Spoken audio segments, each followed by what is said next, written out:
Good morning, afternoon, night, wherever you guys are. Welcome back. So this week, yes, bro, the title says Matsuri.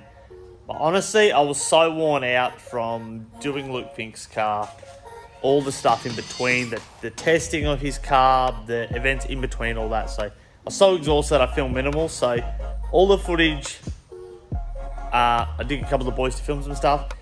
So you can see some laps. So it'd be quite similar to our Matsuri prep weekend, but a little bit more. But I'm going to chuck in what we can, just for your viewing pleasure. So it'll be a bit of a highlight video.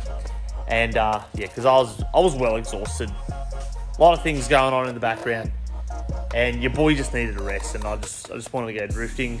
And honestly, filming, I just couldn't be bothered. So I just needed a break time. So hope you guys enjoyed. It's not a QR Matsuri. We did not go to QR. One of my good friends, he took the Turbski out to QR, but I did not. So Raleigh Matsuri is the one that we went to. That is the vibe one. So enjoy.